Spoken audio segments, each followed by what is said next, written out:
शुरू हो चुका है 23 करंट। मैं पुनीत पाठक आ पहुंचा हूं बस्तर समेत 20 सीटों पर पल पल का पूरा अपडेट देने। तैयार है जनता, तैयार हैं हम भी बताने आपको 20 सीटों का पूरा हाल। 7 नवंबर सुबह 6 बजे से लगातार IBC 24 पर। नमस्कार, गुड इवनिंग, बहुत स्वागत है आप सबका। मैं पुनीत पाठक स्वागत करता हूं आपका।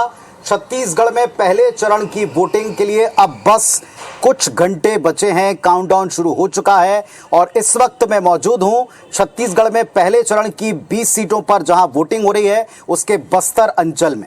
जिसने बस्तर जीता उसने छत्तीसगढ़ की सत्ता तक अपनी राह पक्की कर ली, सिंहासन पक्का कर लिया। तो बस्तर की 12 सीटों पर क्या हाल है, इसके अलावा जो दूसरा संभाग है वहां क्या स्थिति है, इसका पल पल का पूरा अपडेट देने के लिए IBC 24 तैयार हो चुका है। और आपके लिए इस वक्त मैं ये लाइव बुलेटिन जगदलपुर से लेकर आया हूं। सरकार के मंच पर हम आपको प्रतिदिन ये तो बताते ही रहे कि कौन सा दल, कौन से नेता किस तरह का दावा कर रहे हैं। और अब दावों की बात इस हद तक आ गई है कि ओपन चैलेंज तक दिए जाने लगे। लेकिन इन सब के बीच में आपने क्या तय किया है, जनता ने क्या तय किया है, जनता किसे अपना मत देने वाली है, जनता किसे चुनने वाली है। तो इस वक्त सबके जहन में एक ही सवाल है कि पहले चरण में कौन विजेता बने, किसे जनता चुने। पर उसके पहले तैयारियां क्या हैं, किस मतदान केंद्र के ऊपर किस तरह की व्यवस्थाएं हैं। बस्तर में चूंकि नक्सलवाद एक हमेशा से चुनौती रही है, अब की बार उसको लेकर क्या खास प्रिपरेशन की गई है, यह सब आपको बताने के लिए हमारी एक विराट टीम तैयार है। 20 सीटों पर 20 चेहरों के साथ पूरा अपडेट आपको देने वाले हैं। शुरुआत करते हैं इस फाइनल काउंटडाउन में। यह जो पहले चरण का मतदान है, पहले चरण का रण है इसकी। आइए शुरुआत करते हैं इस खास बुलेटिन की।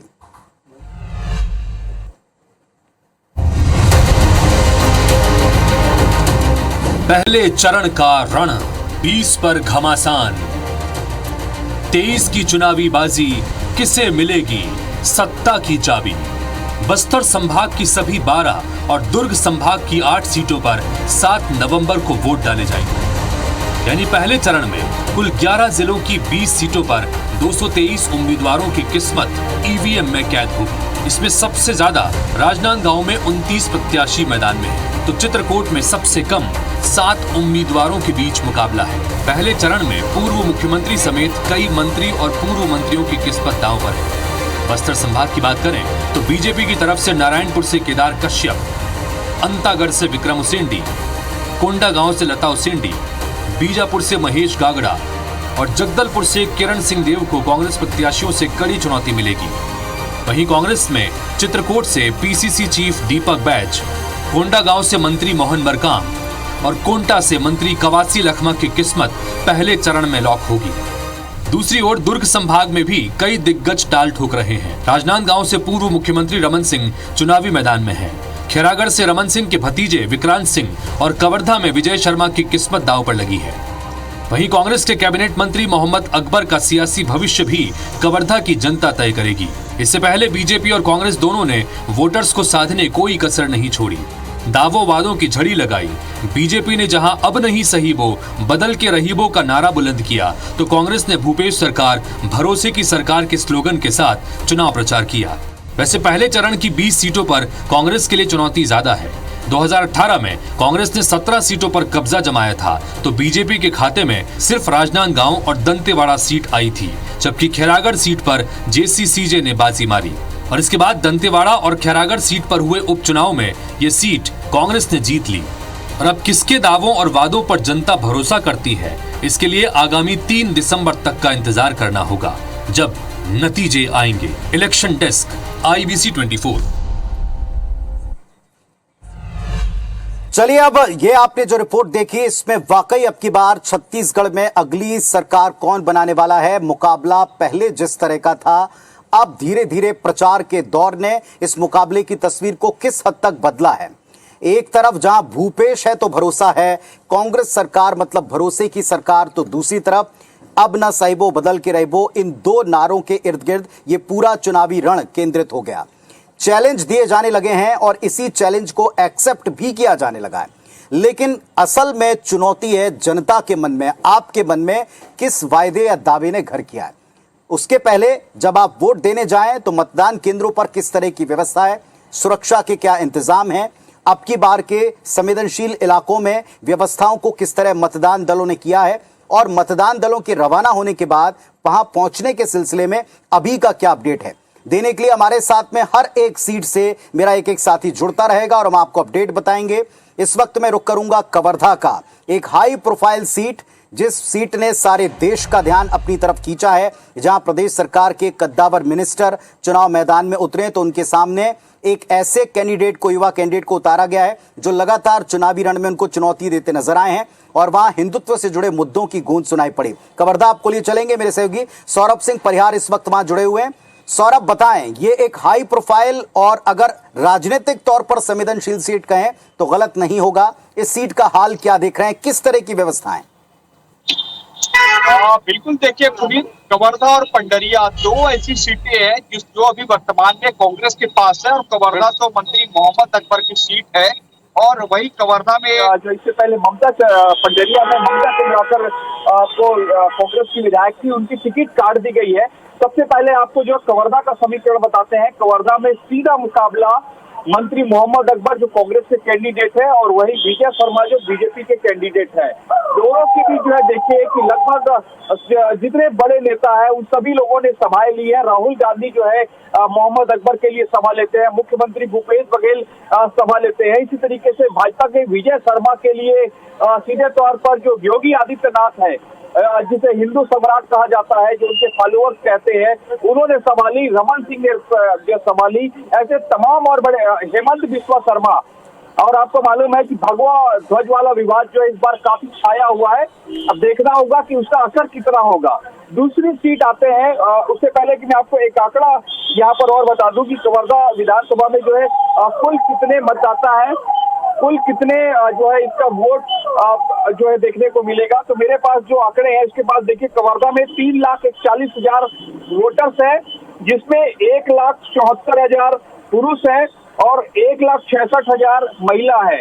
और इससे पहले की बता दें, मोहम्मद अकबर प्रदेश में सबसे ज्यादा वोटों से जीतने वाले विधायक थे, लगभग 60,000 वोटों से जीते थे।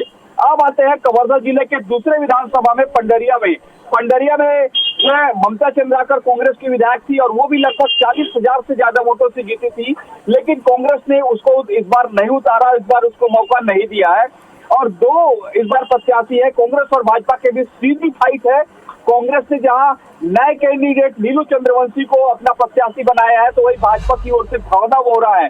भावना वोरा जिला पंचायत सदस्य है अभी वर्तमान में, वही नीलू चंद्रवंशी उनकी वाइफ जिला पंचायत सदस्य है और कांग्रेस के जिला अध्यक्ष थे। तो कहीं ना कहीं वो मुकाबला जो है देखने को मिलेगा। और निश्चित रूप से वहां पर जो एक आप देखिए कि वहां भी अगर मैं सभा की बात करूं तो जो सबसे महत्वपूर्ण, बीजेपी ने वहां पर सबसे ज्यादा सभाएं की है। योगी आदित्यनाथ, जेपी नड्डा और अमित शाह, तीन बड़े नेता आप देखिए, केंद्रीय बड़े नेता। जेपी नड्डा जो है पंडरिया में सभा करते हैं, योगी आदित्यनाथ पंडरिया के कुंडा में सभा करते हैं और इसी तरीके से जो अमित शाह है वो भी सभा करते हैं रणवीरपुर में। तो कहीं ना कहीं कांग्रेस, बीजेपी को लग रहा है कि इन दोनों सीटों पर जो है उनको बढ़त मिल सकती है। और इसमें मैं एक और आपको आंकड़ा बताऊं कि जो पंडरिया विधानसभा में कुल 3,16,000 मतदाता है, उसमें पुरुष जो है 1,57,000 और महिला वोटर्स ज्यादा है 1,58,000। तो कहीं ना कहीं जो महिलाओं का वोटर्स है वो जरूर जो है बीजेपी की ओर जाता हुआ दिख सकता है, क्योंकि बीजेपी की कैंडिडेट महिला भी है और कहीं ना कहीं उस क्षेत्र में शराबबंदी का एक मुद्दा भी जो है काफी पहले से जो है छाया हुआ है। और अब कल मतदान होना है इन दोनों सीटों पर और कहीं ना कहीं कांग्रेस ने भी पूरी तैयारी की है, भाजपा ने भी पूरी तैयारी की है। कोई ऐसा गांव नहीं है या कोई ऐसा कह सकते गली नहीं है जिस पर बीजेपी और कांग्रेस के प्रत्याशी नहीं गए होंगे। तो ये कवर्धा और पंडरिया का समीकरण है और कवर्धा और पंडरिया में मुख्यमंत्री भूपेश बघेल ने भी जो है ताबड़तोड़ सभाएं ली है और इससे पहले राहुल गांधी भी आए थे। तो कुल मिलाकर दोनों पार्टियां जो है, कांग्रेस के लिए चैलेंजिंग है कि वो दोनों सीटों को कैसे बचाया जाए, तो वहीं बीजेपी के लिए, क्योंकि बीजेपी जो है वहाँ कवर्धा मुख्यमंत्री, पूर्व मुख्यमंत्री डॉक्टर रमन सिंह है, उनका गृह जिला है। तो ऐसे में चैलेंज है कि इस बार वो सीट, अकबर वाली सीट, कवर्धा वाली सीट जो है बच पा रही नहीं पा रही है। चलिए, कुल मिलाकर आपने जैसा बताया, दुर्ग संभाग की 8 सीटों में से 8 सीटों में से आपने 2 सीटों का हाल बताया और वाकई में यह बड़ा दिलचस्प था कि देश के गृह मंत्री से लेकर प्रधानमंत्री तक एक दूसरे के गढ़ में सेंध लगाने के लिए जिस अंदाज में सभाएं करते हैं और जैसे योगी आदित्यनाथ ने सभाएं की हैं, वो अपने आप में बताने के लिए काफी है कि एक एक सीट पर केंद्रीय नेताओं का कितना बड़ा फोकस है। ये दुर्ग संभाग की सीटों का हाल था और भी बाकी जगह आपको लिए चलते हैं। इस वक्त नरेश मिश्रा हमारे साथ में जुड़े हुए हैं बस्तर से। बस्तर की 12 सीटें, जैसा हमने शुरुआत में कहा कि बस्तर जिसने जीता उसने चुनावी रण को जीता, उसने छत्तीसगढ़ की सत्ता जीती। इन 12 सीटों में कई ऐसी सीटें जिस पर मुकाबला पहले एक तरफा लग रहा था, लेकिन अभी कहने में कोई संकोच नहीं कि मुकाबला बहुत कड़ा होता दिखाई पड़ा है। प्रचार के दौर को देखकर कम से कम ऐसा ही लगता है। नरेश, बताएं, आप बस्तर का हाल बताएं और किस तरह की व्यवस्थाएं हैं, क्योंकि यहाँ चुनाव करवाना सदैव एक चुनौती रहा है। इसीलिए आप देखें कि यही केवल 2 फेज में है और एक फेज में केवल फोकस बस्तर पर दिखता है। बिल्कुल, देखिए हमेशा ही चुनौतीपूर्ण है पुनीत जी। और ये अगर पूरे बस्तर संभाग की बात करें तो बीते 6 महीने से ही इसकी तैयारी शुरू हो गई थी। इससे पहले इंटर स्टेट कोऑर्डिनेशन के लिए कई मीटिंगें बस्तर में भी पुलिस अधिकारियों की आयोजित की गई थी, सीमावर्ती राज्यों के पुलिस अधिकारियों के साथ साथ। और इसके अलावा जो है अगर आप देखें तो अतिरिक्त बल भी इस बार बुलाया गया है। 350 कंपनियां हैं जिनको बुलाया गया है सुरक्षा इंतजामों के लिए। और मतदान जो केंद्र हैं 4 नवंबर से वहां पर जो मतदान केंद्र हैं उनके हेलीकॉप्टर के जरिए भेजने का सिलसिला शुरू हो चुका है। ऐसे 150 के करीब बूथ हैं जहां पर मतदान कर्मियों को इस तरह से हेलीकॉप्टर के जरिए भेजा जा रहा है। कुल देखिए अगर 12 सीटों की बात करें तो यहाँ 2900 के करीब पोलिंग बूथ हैं। इनमें आधे के करीब जो पोलिंग बूथ हैं वो नक्सल सेंसिटिव हैं। अति संवेदनशील 650 पोलिंग बूथ हैं। तो आप समझ सकते हैं कितना चुनौतीपूर्ण है। और अगर 2 दिनों का ही आपको मैं बताऊं तो देखिए आज भी अभी ITBP जिस इलाके में पेट्रोलिंग कर रही थी, सोनपुर नारायणपुर के क्षेत्र में, यहाँ पर एक IED ब्लास्ट हुआ है। एक जवान इसमें घायल हुआ है। 2 रोज पहले ही सिलसिलेवार कई घटनाएं हुई। एक भारतीय जनता पार्टी के कार्यकर्ता की हत्या हो चुकी है इसी नारायणपुर इलाके में। पखानजूर में ब्लास्ट हुआ है। तो काफी चुनौतीपूर्ण है। नक्सल बहिष्कार का ऐलान तो हो ही रहा था और साथ ही साथ जो है इस दौरान पुलिस के भी इंतजाम काफी किए गए हैं। हालांकि पुलिस अधिकारियों का कहना है कि ड्रोन के साथ साथ हेलीकॉप्टर का भी इस्तेमाल किया जा रहा है और मतदान शांतिपूर्ण तरीके से करवाया जाएगा। तो ये पूरी सुरक्षा तैयारियां हैं। और 12 सीटों पर इस बार बस्तर का मुकाबला काफी कड़ा है। जो पिछली बार एक तरफा केवल एक सीट 2018 में, ध्यान होगा अगर आपको पुनीत जी, तो भीमा मंडावी भारतीय जनता पार्टी के नेता दंतेवाड़ा से जीते थे। और 2019 के लोकसभा चुनाव के दौरान माओवादियों ने IED ब्लास्ट कर उनकी भी जान ले ली थी, जिसके बाद उपचुनाव में ये सीट कांग्रेस के खाते में चली गई थी। फिर चित्रकूट की सीट भी उपचुनाव में दोबारा जब वो संसदीय चुनाव लड़ने के लिए दीपक बैज ने छोड़ी थी ये सीट, तो वो सीट भी खाली हुई। और अब इस बार दीपक बैज वापस विधानसभा चुनाव लड़ रहे हैं सांसद होने के बावजूद। तो आप समझ सकते हैं कि कितने कांटे की टक्कर है। और परिस्थितियों को लेकर जो सिलसिलेवार सर्वे की बात दोनों ही राजनीतिक दल कर रहे हैं, वहाँ की जो रिपोर्ट है वो कैसी आ रही है, जिसकी वजह से इस तरह से जो सांसद हैं, प्रदेश अध्यक्ष हैं, उनको उतरना पड़ा है मैदान में। और साथ साथ जगदलपुर जैसी सीट जहाँ पर बड़े मार्जिन से जीते विधायक थे, वहाँ की टिकट कांग्रेस ने काटी है। भारतीय जनता पार्टी ने भी नए चेहरों को मौका दिया है और साथ ही साथ पुराने चेहरों को भी इस बार आजमाइश का मौका दिया। तो काफी कांटे की टक्कर पुनीत जी बस्तर की इन 12 सीटों में दिखाई दे रही है। पर ज्यादा चुनौतीपूर्ण है नक्सल क्षेत्रों पर सुरक्षित तरीके से मतदान करा पाना। बिल्कुल, आपने ठीक कहा। और इस वक्त दंतेवाड़ा से भी हम जुड़ने की कोशिश कर रहे हैं। हमारे साथ में तहसीन जैदी जो हमारे सहयोगी हैं, अगर वे जुड़ गए हैं और मुझे सुन पा रहे हैं, तो दंतेवाड़ा जिस इलाके का हम जिक्र अक्सर नक्सल वारदातों में सुनते हैं, उन इलाकों में सुरक्षा के प्रबंध करना हमेशा से फोर्सेस के लिए एक बड़ा चैलेंज रहा है। आपको वहां भी लिए चलते हैं।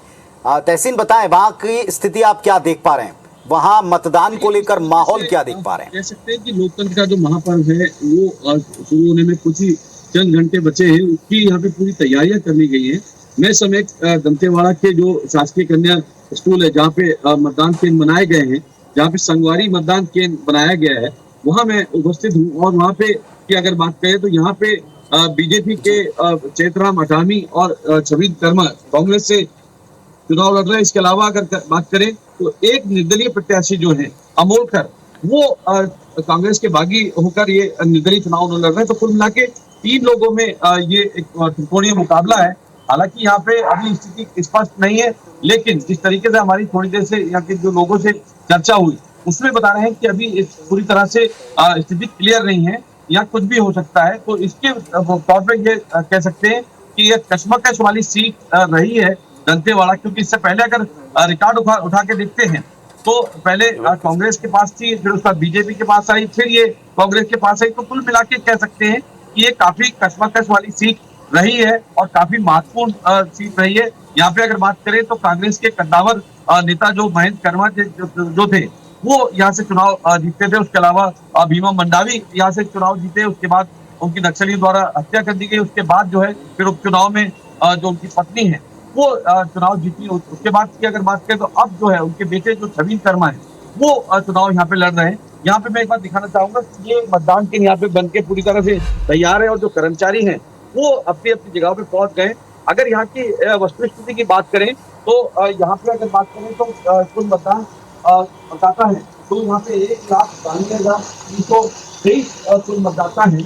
और इसमें अगर मतदान केंद्रों की बात करें तो कुल टोटल 273 मतदान केंद्र जो है दंतेवाड़ा में बनाए गए हैं। और इसमें लगभग जो 51 जो है सामान है और संवेदनशील जो है 67 मतदान केंद्र में अति संवेदन जो है 155 सबसे ज्यादा प्रभावित जिला रहा है। और उसको लेके अगर बात करें तो यहाँ पे सुरक्षा के भी व्यापक इंतजाम यहाँ पे किए गए हैं। और यहाँ पे अगर पूरी बात करें तो करीब 650 जो कंपनियां हैं पैरामिलिट्री फोर्सेस की वो यहाँ पे बुलाई गई हैं और सभी जो जवान हैं अपनी अपनी जगहों पे पहुंच चुके हैं। और यहाँ पे किसी तरह की कोई अप्रिय घटना ना हो उसके लिए भी यहाँ पे जंगल में भी। चलिए, तो जैसा आप बता रहे हैं कि दंतेवाड़ा में हमेशा से चुनौतीपूर्ण रहे चुनाव, इसको लेकर प्रबंध पूरे किए गए हैं और अब बस एक रात की दूरी है। जैसे ही सुबह एक बार अपने दर्शकों को हम दो बातें बताना चाहते हैं।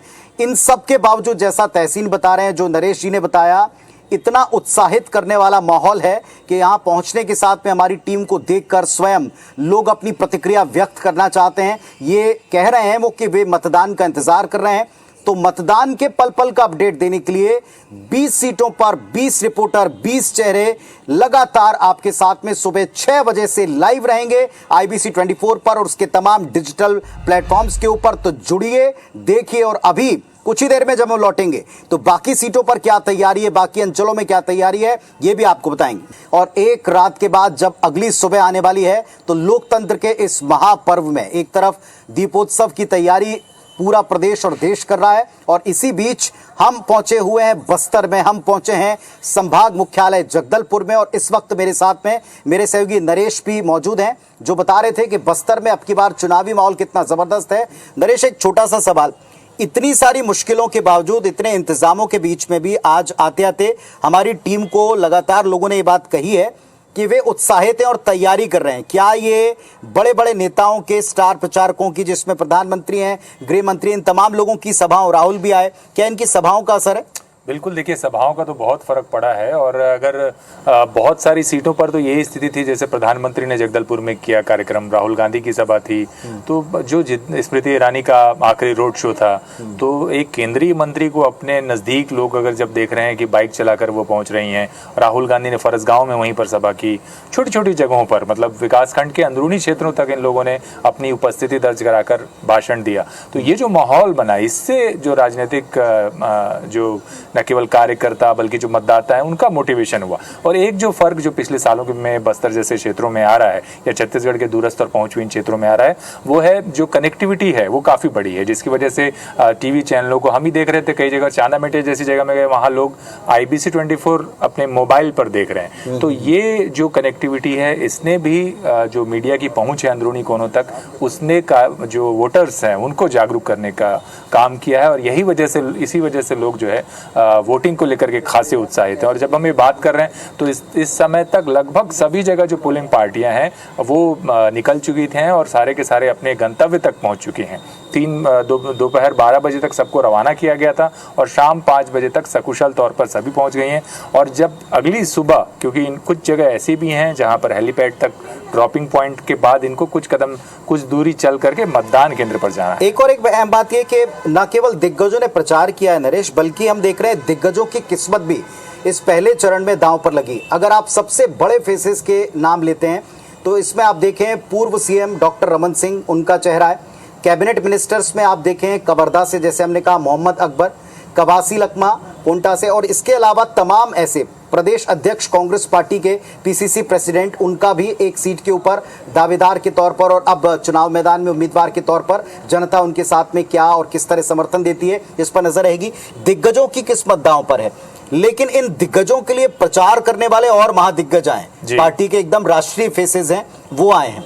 इन दिग्गजों के सक्रियता को लेकर आपने देखा, उनका असर है लोगों पर, जहन पर, तैयारी पर? जी हाँ, बिल्कुल बिल्कुल असर है। और ये जितने दिग्गज, एक तो जिस तरह से पीसीसी अध्यक्ष चित्रकूट विधानसभा में उतरे, खुद मैदान में उतरे और उन्होंने खुद कहा कि आसपास की कई सीटों पर इसका असर पड़ेगा, लेकिन हालात ये हुए कि वो अपनी विधानसभा सीट को छोड़ करके भी बाहर नहीं जा पाए।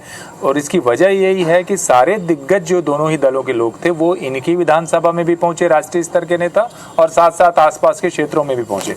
तो इससे एक जो माहौल बना उसका एक बड़ा असर पड़ा कि जो ज़्यादातर जो मुश्किल सीटें या हाई प्रोफाइल जो नेता हैं वो सारे के सारे अपने अपनी विधानसभा में ही कमर कसकर काम करते आखिरी दम तक नजर आए। और आज भी ये व्यक्तिगत जनसंपर्क में यही कुछ कर रहे हैं। और पूरे बस्तर इलाके में, अगर बस्तर की भी बात करें तो आप देखिए कि कवासी लखमा जो काफ़ी बड़े नेता रहे, बड़े चर्चित और पॉपुलर नेता है, लेकिन इस बार उनकी सीट पर मुकाबला अपेक्षाकृत काफ़ी कठिन माना जा रहा है। कमोबेश दीपक बैज की भी यही स्थिति है। और बाकी जगहों पर तो आप देख ही रहे हैं कि किस कदर जो बड़े नेताओं का दौरा रहा, उनके जो आक्रामक भाषण रहे, उनने इन सीटों को कितना कांटे का बना दिया है।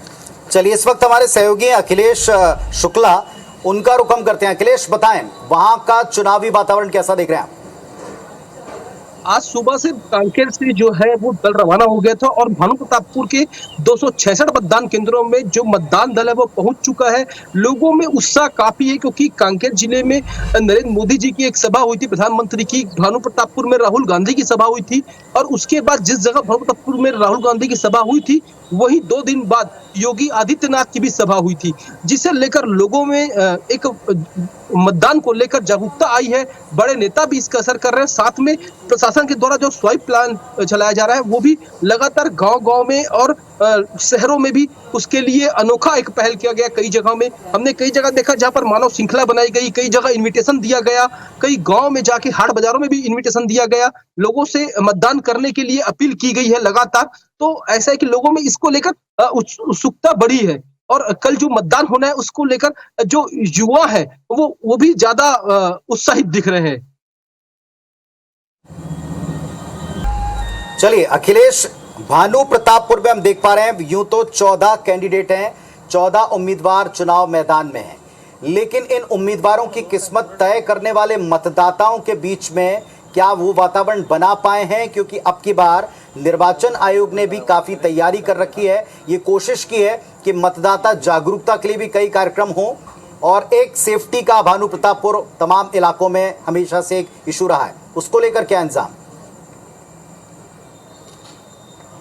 लगातार प्रशासन के द्वारा यहाँ पर तमाम स्वाइप प्लान चलाए गए जिसके तहत लोगों को वोट डालने की अपील भी की जा रही, जागरूक भी किया जा रहा है, जिसका असर देखने को मिल रहा है। लोग उत्साह है, युवाओं में भी उत्साह देखने को मिल रहा है। और भानु प्रतापपुर के जो बुजुर्ग हैं जो मतदान के लिए जा नहीं सकते, 80 साल के ऊपर लोग, वो भी अपने डाक मतपत्र से अपना मतदान किए हैं। ऐसे कई जगह हमने इसे खबर भी चलाई थी और लगातार मतदान को लेकर प्रशासन के द्वारा बहुत पहल किया गया और लगातार गांव के हाट बाजारों में इसका प्रदर्शनी भी लगाई गई और कई प्रकार के वातावरण बनाए गए ताकि मतदान को लेकर लोग अधिक से अधिक मतदान हो सके।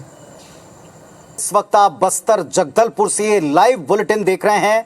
छत्तीसगढ़ में फर्स्ट फेज पहले चरण के चुनाव के लिए वोटिंग का वक्त आ चुका है और इस वक्त के ऊपर 20 सीटों पर 20 रिपोर्टर साथी हमारे साथ में जुड़ रहे हैं और हर एक सीट पर हम बातचीत के द्वारा जानने की कोशिश कर रहे हैं कि चुनाव आयोग ने, स्थानीय प्रशासन ने, पुलिस प्रशासन ने किस तरह की व्यवस्थाएं कर रखी हैं। अब तक हमने जितनी भी सीटों पर बातचीत की है, इन पर बड़े चेहरों के बड़े मुकाबले तो हैं ही, साथ ही साथ दिग्गजों ने प्रचार करके माहौल बनाया, लेकिन इस माहौल के बीच में जनता कितनी उत्साहित है। चुनाव के साथ साथ ये त्योहार का भी वक्त है, ये धान का भी वक्त है, तो क्या इन समयों पर लोग जाकर वोट करने की तैयारी कर रहे हैं? और अगर वे तैयारी कर रहे हैं तो फिर उनके लिए क्या तैयारी मतदान केंद्रों पर कर रखी गई? हर एक सीट से, एक सीट से पूरा अपडेट हम आप तक लगातार पहुंचा रहे हैं। इस वक्त मेरे साथ में नरेश मिश्रा जी जुड़े हुए हैं, उनका रुख हम करें। नरेश जी, आप इस वक्त जो पूरे बस्तर का माहौल देख रहे हैं, क्योंकि 20 में से 12 आधे से अधिक सीटें यहाँ पर हैं। और अब की बार प्रशासन के इंतजामों में कोई नवीनता, क्योंकि हर बार हम देखते हैं चाहे महिलाओं को डेडिकेटेड बूथ हो और महिला वोटर्स की यहाँ भी अच्छी खासी बस्तर में संख्या है, उनको लेकर आप कितना उत्साह देख रहे हैं और तैयारी देख रहे हैं?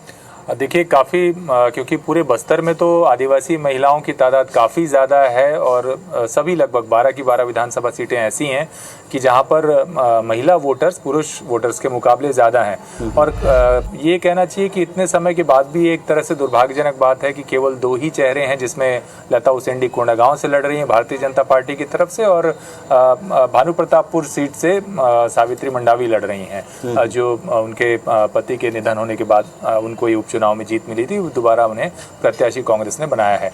प्रतिनिधित्व तो कम है, लेकिन इस बात को ख्याल में रखते हुए जो निर्वाचन आयोग है उसने संगवारी बूथ बनाए हैं। लगभग हर विधानसभा पे 10-10 ऐसे बूथ तैयार किए जा रहे हैं जहां महिला कर्मचारी ही वोटिंग कराएंगे, और उस तरह से सजावट भी उसकी की गई है ताकि वो आकर्षण का केंद्र रहे, और महिला कमांडो भी वहां तैनात की गई। चलिए हम थोड़ा सा और इन संगवारी बूथ के बारे में भी बताएंगे, लेकिन वोट आप जरूर कीजिए, आपके अधिकार के साथ साथ एक कर्तव्य। IBS24 की अपील है, और अपडेट के लिए सिर्फ सुबह 6 बजे से लगातार IBS24 के साथ में जुड़े, तमाम डिजिटल प्लेटफॉर्म पर जुड़े। इस वक्त आलोक हमारे सहयोगी जुड़ गए राजनांदगांव से, वहां का रुख करते हैं। ये भी एक ऐसा क्षेत्र है और ऐसी सीट और इलाका है जहां पूरे देश की नजरें हैं, क्योंकि इस इलाके में भी कई सारे दिग्गजों के धुआंधार प्रचार ने वातावरण बनाया। आलोक बताएं, वहां की स्थिति क्या है, तैयारी क्या देख रहे हैं आप? फिर बता दूं, राजनांदगांव जिले के जो 4 विधानसभा क्षेत्र है उसमें कुल 840 मतदान केंद्र बनाए गए। लगभग 8.5 लाख से ज्यादा जो मतदाता है वो वोट करेंगे। इसमें सबसे विशेष बात यह है कि यहाँ पे महिला मतदाताओं की संख्या ज्यादा है। इससे आप अंदाजा लगा सकते हैं कि ये जो सीट है, खासकर जो प्रशासन द्वारा, निर्वाचन आयोग के द्वारा जो संगवारी बूथ बनाकर जो और उसको सजाकर उसके द्वारा आकर्षित करने की कोशिश की गई है। इसके साथ साथ जो दोनों दल है, दोनों जो मुख्य दल है भाजपा और कांग्रेस, दोनों से जो महिला जो कार्यकर्ता है, महिला जो नेता है, इस बार ज्यादा सक्रिय दिखाई दिए। और यही कारण है कि खासकर राजनांदगांव विधानसभा की बात करें तो यहाँ हाई प्रोफाइल सीट है। डॉक्टर रमन सिंह भूतपूर्व मुख्यमंत्री और जो गिरीश देवांगन है, उसके जो समर्थन में लगातार मुख्यमंत्री खुद यहाँ पे आते रहे। तो प्रचार प्रसार यहाँ पे पूरा जो केंद्र बिंदु रहा है, जो 20 सीट का, उसमें केंद्र बिंदु राजनांदगांव ही रहा है, तो अतिशयोक्ति नहीं होगी। इससे आप अंदाजा लगाएं कि राजनांदगांव की जो चारों सीट है वो काफी महत्वपूर्ण साबित होने जा रहा है, और कल के लिए प्रशासन पूरी तरह तैयार है। संगवारी बूथ 10 बनाए गए हैं, उसके अलावा जो दिव्यांगों के लिए बूथ बनाया गया है, युवाओं के लिए बूथ बनाया गया है। इससे आप अंदाजा लगा सकते हैं कि किस तरीके से तैयारियां हैं, और कुल मिलाकर ये कोशिश की गई है कि कल मतदाता बड़ी संख्या में आए और पहले की संख्या में ज्यादा बड़ी संख्या में आए। जी, एक तरफ आप देखिए मोला मानपुर जैसी सीट है, रिमोट की सीट है, और वहां रिमोट एरिया में उस सुदूर अंचल में सुरक्षा व्यवस्था चैलेंज है। राजनांदगांव जैसी हाई प्रोफाइल सीट है जहां से रमन सिंह जैसे बड़े नाम, उनकी साख दांव पर लगी हुई है। क्या इन सब के बीच में वोटर्स में भी उत्साह आप देख रहे हैं? जी बिल्कुल, ये प्रशासन ने पूरी तैयारी की, पूरा कोशिश किया, और स्वीप के माध्यम से लगातार मतदाताओं को जागृत करने की कोशिश की। खासकर ये आप बता दूं कि जो राजनांदगांव जिले के जो और आसपास के जो खासकर मानपुर मोला, महिलाओं की संख्या ज्यादा और महिलाएं इसमें इस समय ज्यादा सक्रिय नजर आ रही है। तो इसमें ये अतिशयोक्ति नहीं होगी कि इस बार के जो निर्णायक भूमिका महिलाएं राजनांदगांव जिले के जो और आसपास के जो विधानसभा क्षेत्र है उसमें निभाने जा रही है। जी चलिए, ये आलोक हमको बता रहे हैं कि वहां किस तरह एक सक्रिय तौर के ऊपर राजनेताओं के दौरों ने और सभाओं ने वातावरण बनाया। नरेश हमारे साथ में जुड़े हुए हैं। नरेश, बस्तर की इन 12 सीटों में अब की बार, क्योंकि हमने देखा हर बार होता है, हर बार के इलेक्शन में एक मुद्दा, एक सेंटिमेंट पूरे प्रदेश का, और एक बस्तर की अपनी जरूरतें, अपने मुद्दे, अपने इश्यूज। अब की बार आपको क्या लगता है, कोई भावनात्मक मुद्दा, बस्तर की अपना विकास, या वाकई वो दावे, वो चैलेंज जो पूरे प्रदेश में चल रहे हैं, क्या है? देखिए बस्तर और जो आदिवासी सीटें हैं ये एक तरह से यहाँ का वोटर हमेशा ही सरकारों के लिए बैड कंडक्टर रहा है। और आप 2003 में देख लीजिए जब अजीत जोगी आदिवासी नेता खुद को बताते हुए ये दावा कर रहे थे कि वो एक तरफा बस्तर में जीतेंगे। यही स्थिति आप बाद में देखिए कांग्रेस के लिए भी चैलेंज रहा। सीटें तो एक तरफा मिली लेकिन नाराजगी और विरोध प्रदर्शन सिलसिलेवार तौर पर जारी रहे। भारतीय जनता पार्टी को तो 2018 के चुनाव में एक तरफा हरा दिया। तो ये जो आदिवासी सेंटिमेंट है, ट्राइबल सेंटिमेंट है, ये बड़ा कारण था जिसकी वजह से 18 में बदलाव दिखाई दिया। और अभी भी इस बार अगर आप देखें तो सरकार बनने के बाद समुदाय की सीधी कई मौक़ों पर अलग अलग मुद्दों पे मसलन सारकेगुड़ा एडेसमेटा मुठभेड़ पर आई जांच रिपोर्टों की बात हो, नए कैंप खुलने को लेकर बात हो, तो ऐसे कई सेगमेंट में आपको बहुत सारे विरोध प्रदर्शन और नाराज़गी दिखाई दी। युवा जो लोग थे इनकी नाराज़गी दिखाई दी रायपुर के सड़कों पर आपको कि उनकी जगह पर दूसरे फर्जी लोग नौकरी कर रहे हैं नौकरी को लेकर। तो ये सारा सेंटिमेंट ट्रैवल एरिया में बड़ी तेज़ी से काम करता है और इसको साधने में हर सरकार को मुश्किल रही है, दोनों ही प्रमुख दलों की सरकारों को सिलसिलेवार, जिसका असर इस बार भी दिखाई दे रहा है पुनीत। और यही वजह है कि मुझे लगता है कि आप देखिए करीब 21 ऐसी जगह हैं जहां साल भर से रुक कर सिलसिलेवार आदिवासी इलाकों में प्रदर्शन चल रहा है।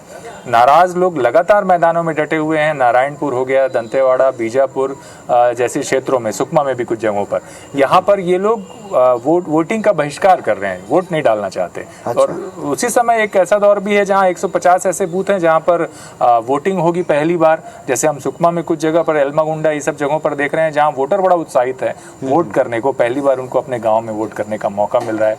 सिर्फ जो कोंटा विधानसभा है उसी में 5000 नए जो वोटर होंगे जो अपने गांव में मतदान करेंगे। तो ये सारी चीज़ें तो हैं ही, लेकिन एक जो अगर मुद्दे की बात करें, सेंटिमेंट की बात करें, तो आदिवासी जो वोटर्स हैं या जो सरकारों का जो नज़रिया रहा है एक समान मॉडल का कि छत्तीसगढ़ के हिस्से में डेवलपमेंट और इस इलाके में जो डेवलपमेंट और साथ में नक्सलवाद के मुद्दे से निपटने का तरीका, इसको लेकर सामंजस्य हमेशा नहीं दिखाई देता। और यही वजह है कि इस बार भी ये चीज़ें सरकार से किसी हिस्से में नाराज़गी के तौर पर दिखाई दे रही हैं। चलिए, और इन सब के बीच में बड़ी बात ये, जैसा हमने शुरू में भी कहा था कि वोटर्स में अपना एक उत्साह है, भले उनके अपने मुद्दे हों, उनके अपने इश्यूज हों, अपनी नाराजगियां भी हो सकती हैं, लेकिन वे वोट करेंगे। और आपसे भी हमारी अपील है, IBS24 की आपसे अपील है कि आप वोट अवश्य करें, क्योंकि आपका वोट ही समस्याओं का समाधान है। केवल समस्याओं के आधार पर इससे दूर हटना कोई समाधान नहीं देगा। तो आप वोट कीजिए, और किस तरह का वोट पैटर्न दिखता है, कितने प्रतिशत वोट होता है, किस सीट के ऊपर क्या स्थिति है, कहाँ क्या इंतजाम है या क्या बद इंतजामी है, ये बताने के लिए सुबह 6 बजे से हमारी टीम लगातार आपके साथ में 20 चेहरों के साथ प्रत्येक सीट पर जुड़ी रहेगी लगातार शाम तक। तो आप देखते रहिए। शुरू हो चुका है 23 का